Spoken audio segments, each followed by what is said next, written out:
નમસ્કાર, આપ જોઈ રહ્યા છો સ્પાર્ક ટુડે ન્યૂઝ। બોડેલી નગરમાં આગામી 16 જુલાઈના રોજ યોજાનાર રથયાત્રાના આયોજન માટે બેઠક મળી।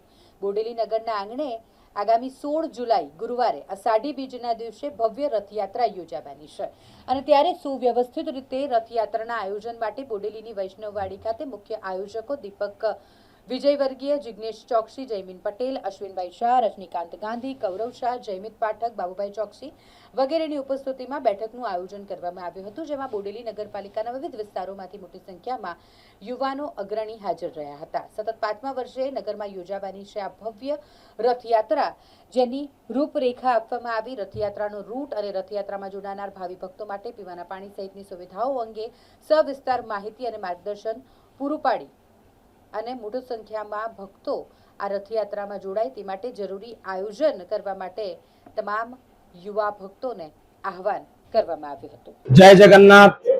આગામી અષાઢી બીજ એટલે કે 16 જુલાઈ 2026 બોડેલી પહેલી નગરપાલિકા બની છે ત્યારે ભગવાન જગન્નાથની 5મી રથયાત્રા ભવ્ય રથયાત્રાનું આયોજન નિમિત્તે આજ રોજ વૈષ્ણવવાડીમાં મેં મીટિંગ રાખેલી છે। રથયાત્રાને કઈ રીતે સુગમ્ય, ખૂબ જ સરસ રીતે કઈ રીતે પાર પાડવી અને ખૂબ ઉત્સાહ બોડેલી નગરમાં ઉજવાય અને આ રથયાત્રાનો માહોલ ખૂબ આધ્યાત્મિક રીતે બને એ રીતની એક આયોજન અમે કરેલું છે। એ આયોજનમાં દરેકને પોતપોતાની જવાબદારી આપેલી છે અને એ જવાબદારીને અનુલક્ષીને બધા અહીંયા ગામના નગરજનો, શ્રેષ્ઠજનો જોડાયા છે અને રથયાત્રાને પૂર્ણ કઈ રીતે પાડવી એની માહિતી વિશે ચર્ચા થઈ છે।